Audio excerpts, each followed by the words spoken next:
Hello hi teachers, welcome back to our channel learners plus. ఈ రోజు వీడియోలో వచ్చేసి తెలుగు బిట్స్ అయితే చూద్దాము. ఇవి ప్రీవియస్ పేపర్స్ లో వచ్చిన తెలుగు బిట్స్ అన్నమాట.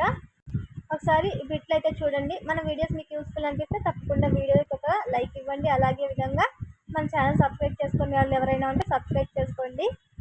ఇవి నెక్స్ట్ టెట్ రాయబోయే వాళ్ళకి, డిఎస్సి రాయబోయే వాళ్ళకి చాలా యూజ్ అయితే అవుతుంది. చిన్న చిన్న రాళ్ళు చిల్లర దేవుళ్ళు, నాగులేటి నీళ్లు నాపరాళ్ళు, సజ్జజొన్న కూళ్ళు, సంపరంబులను తేళ్ళు, పల్లనాటి సీమ పల్లెటూళ్ళు. ఈ పై పద్యంలో ఏ ఏరు గురించి ప్రస్తావించడం జరిగింది? ఇక్కడ పై పద్యం ఇచ్చి ఆ పద్యానికి సంబంధించి క్వశ్చన్ అయితే అడుగుతాడు. ఇక్కడ ఇచ్చిన దాంట్లో వీళ్ళు ఏ ఏరు గురించి ఇక్కడ ప్రస్తావించడం జరిగింది అంటే నాగులేరు. అంటే నాగులేరు దేని గురించి ప్రస్తావించారంటే నాగులేరు గురించి ప్రస్తావించడం జరిగింది. నెక్స్ట్ క్వశ్చన్ కూడా పద్యానికి సంబంధించి ఇస్తారండి. పై పద్యంలో ఏ ప్రాంతం గురించి కవి వర్ణించాడు? పై పద్యంలో దేని గురించి వర్ణించాడంటే పట్టిసీమ. పట్టిసీమ, పలనాటి సీమ అంటే పట్టిసీమ గురించి వివరించడం జరిగింది. కవి వర్ణించింది పట్టిసీమ గురించి వివరించాడండి. కరెక్ట్ ఆన్సర్ వచ్చేసి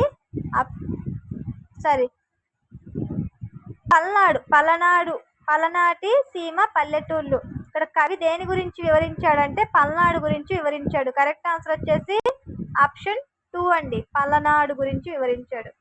నెక్స్ట్ ఒక గద్యం ఇచ్చి గద్యానికి సంబంధించిన క్వశ్చన్స్ అయితే అడుగుతారండి.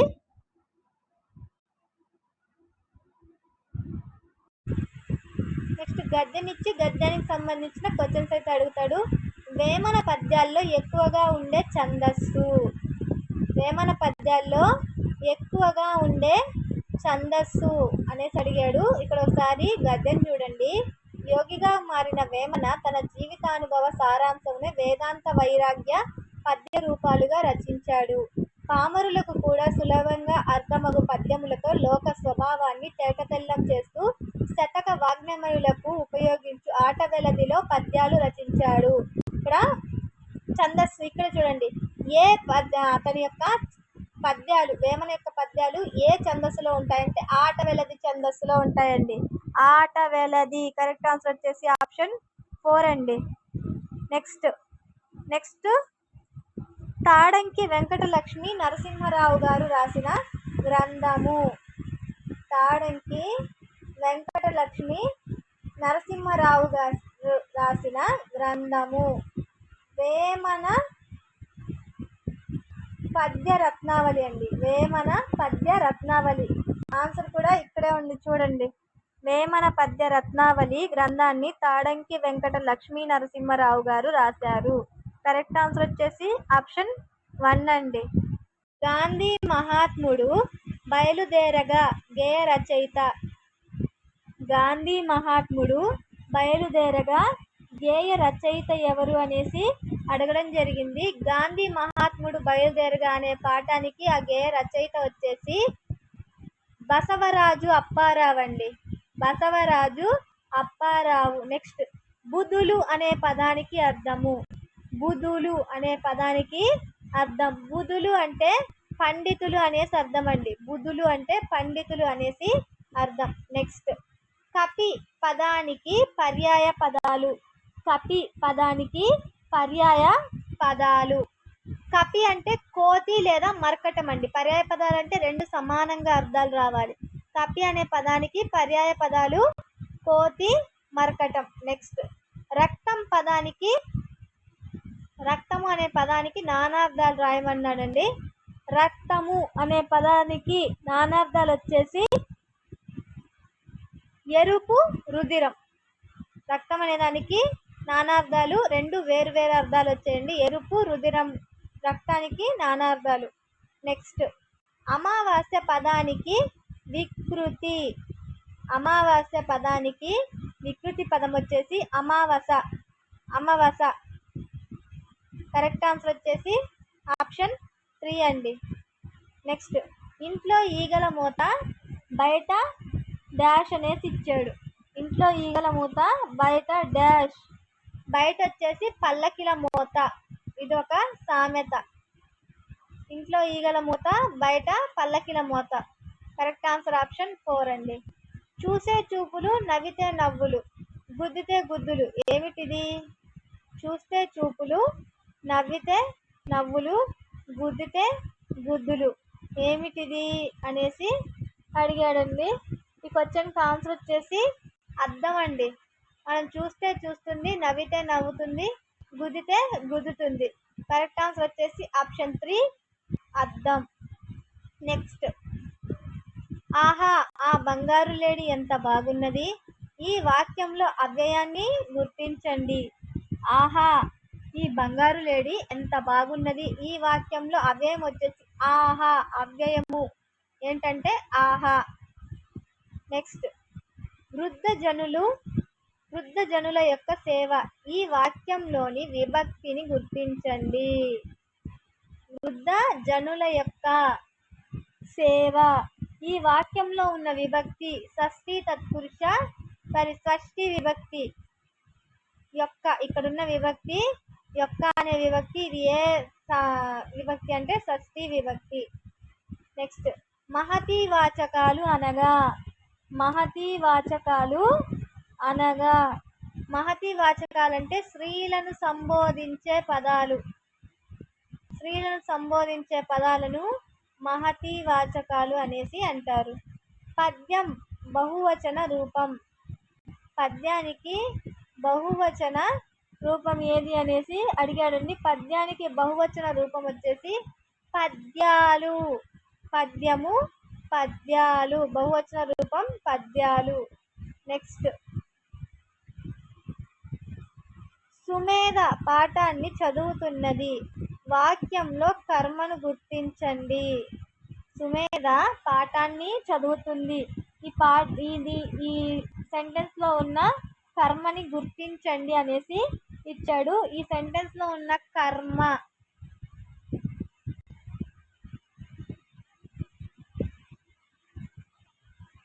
Subject, object, verb. Sumedha subject, object verb వచ్చేసి చదువుతున్నది, ఆబ్జెక్ట్ వచ్చేసి లెసన్ దేన్ని. సో ఇక్కడ కర్మ అంటే ఆబ్జెక్ట్ ఏది అంటే పాఠం అవుతుంది. నెక్స్ట్, స్థ అను అక్షర క్రమం, స్థ అనే అక్షర క్రమము. స్థ అంటే స్ ప్లస్ ట్ ప్లస్ యు ప్లస్ ఆ, స్థ అవుతుందండి. స్ట్ ప్లస్ ప్లస్ ట్ ప్లస్ యు ప్లస్ ఆ, స్థ అవుతుంది.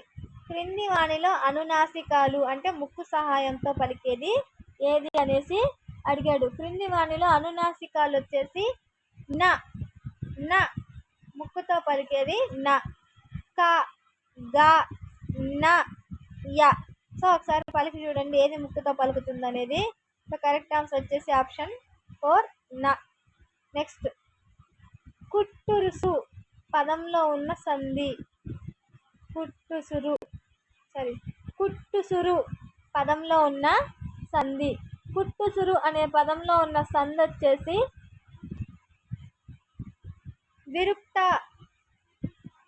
విరుక్తాటకారక సంధి, విరుక్తుటాకారక సంధి. కరెక్ట్ ఆన్సర్ వచ్చేసి ఆప్షన్ 3.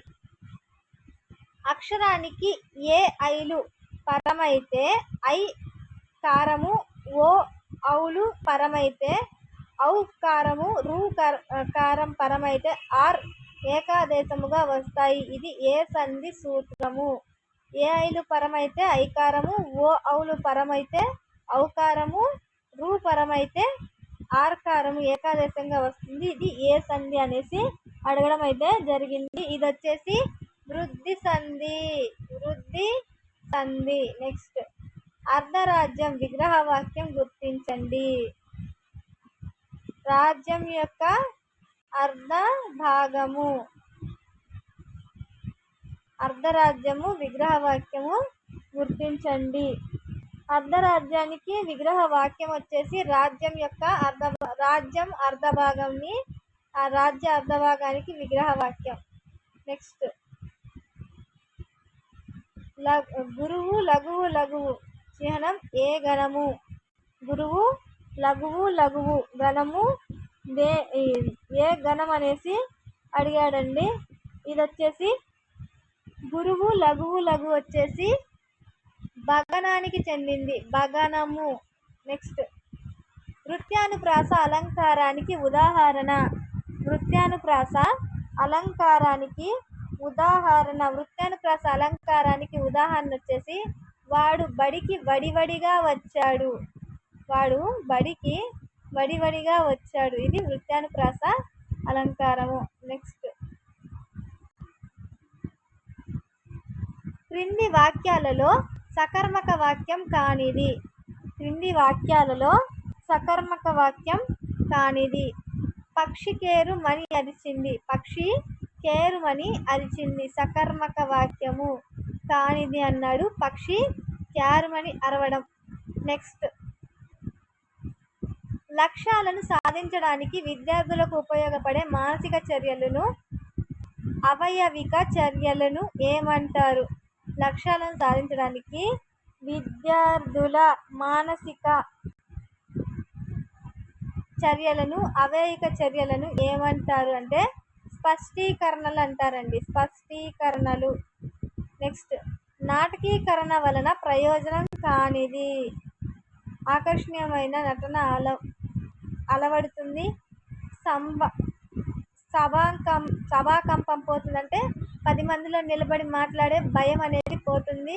విషయాన్ని బాగా అర్థం చేసుకుంటారు. విద్యార్థులు అలసట చెందుతారు. నాటకీకరణం వల్ల ప్రయోజనం కానిది అనేసి అడిగాడు. ప్రయోజనం కానిది వచ్చేసి విద్యార్థులు అలసట చెందుతారు అనేది రాంగ్ స్టేట్మెంట్ అండి. నెక్స్ట్ పద్య బోధన ప్రయోజనం కానిది.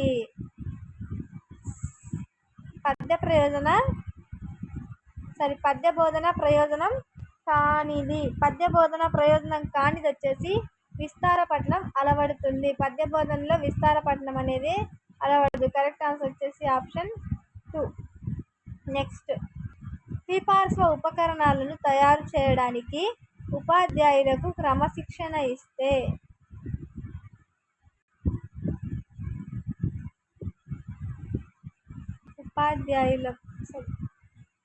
ద్విపార్శ్వ ఉపకరణాలను తయారు చేయడానికి ఉపాధ్యాయులకు శిక్షణ ఇచ్చే సాంస్కృతిక వనరుల శిక్షణా కేంద్రం ఇచ్చట ఉంది.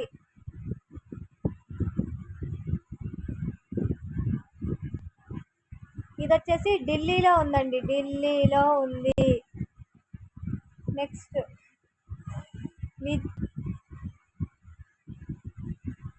విద్యార్థుల్లో జ్ఞాన నిర్మాణమే ప్రధాన లక్ష్యంగా విద్యా విధానం ఉండడం అవసరమని అభిప్రాయపడింది. విద్యార్థుల్లో జ్ఞాన నిర్మాణమే ప్రధాన లక్ష్యంగా ఉన్న విద్యా విధానము అనేసి ఇచ్చాడండి. ఇది వచ్చేసి ఎన్సిఎఫ్ 2005.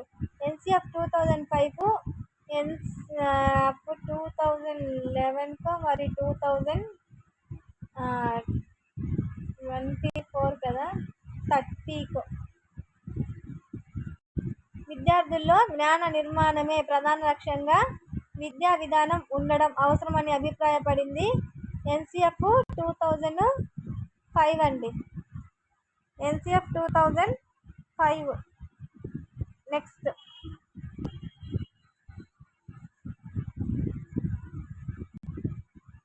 మన రాష్ట్ర ప్రభుత్వం 1971వ సంవత్సరంలో పాఠశాలలో పరీక్షా ఫలితాల ఆధారంగా పిల్లలను తప్పించే పద్ధతిని రద్దు చేసింది. మన రాష్ట్ర ప్రభుత్వము 1971వ సంవత్సరంలో పాఠశాలల్లో పరీక్షా ఫలితాల ఆధారంగా పిల్లలను తప్పించే పద్ధతిని రద్దు చేసింది.